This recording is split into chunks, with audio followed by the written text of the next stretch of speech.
ನಮಸ್ಕಾರ. ನೀವು ನೋಡ್ತಾ ಇದ್ದೀರಿ ಜಯಸಿಂಹನಗರ್ ನ್ಯೂಸ್ ಚಾನೆಲ್. ನಾನು ನಿಮ್ಮ ಅನಿಲ್ ಕುಮಾರ್ ಎಂ ಸಿಂಧಿ. ಶ್ರೀ ಗುರು ಅಯ್ಯಪ್ಪ ಸ್ವಾಮಿಯ ಮಠದಲ್ಲಿ ಇಂದು ಶ್ರೀ ಗುರುಲಿಂಗ ಶಿವಾಚಾರ್ಯರ ಒಂದು ನೇತೃತ್ವದಲ್ಲಿ ಇಂದು ಕಿರಿಯ ಗುರುಗಳಾಗಿರ್ತಕ್ಕಂಥ ಶ್ರೀ ಮರುಳಾರಾಧ್ಯ ಶಿವಾಚಾರ್ಯರ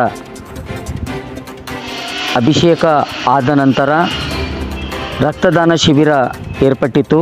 ರಕ್ತದಾನ ಶಿಬಿರದಲ್ಲಿ ಹಲವಾರು ಭಕ್ತಾದಿಗಳು ಆಗಮಿಸಿ ರಕ್ತದಾನವನ್ನು ಮಾಡುವುದರ ಮೂಲಕ 25ನೇ ಹುಟ್ಟುಹಬ್ಬ ಶ್ರೀಗಳ ರಜತ ಮಹೋತ್ಸವ ಒಂದು ನಿಮಿತ್ತವಾಗಿ ರಕ್ತದಾನ ಶಿಬಿರವನ್ನು ಚಿಡುಗುಪ್ಪ ಪಟ್ಟಣದಲ್ಲಿ ಹಲವಾರು ಭಕ್ತಾದಿಗಳು ಆಗಮಿಸಿ ರಕ್ತದಾನ ಮಾಡುವುದರ ಮೂಲಕ ರಕ್ತದಾನದ ವಿಶೇಷತೆ ಕುರಿತು ರಕ್ತದಾನ ಶ್ರೇಷ್ಠ ದಾನ ಎನ್ನುವ ರೀತಿಯಲ್ಲಿ ತಾವೆಲ್ಲರೂ ರಕ್ತದಾನ ಮಾಡುವುದರಿಂದ ಮತ್ತೊಂದು ಜೀವ ಉಳಿಯಲಿಕ್ಕೆ ಸಾಧ್ಯವಾಗುತ್ತದೆ ಎಂಬುದು ಈ ಹುಟ್ಟುಹಬ್ಬವನ್ನು ಆಚರಿಸುತ್ತಿರುವ ಮರುಳಾರಾಧ್ಯ ಶಿವಾಚಾರ್ಯರ ಒಂದು ನುಡಿಯ ಮೂಲಕ ಇಂದು ಹಲವಾರು ಯುವಕರು ರಕ್ತದಾನವನ್ನು ಮಾಡಿದರು.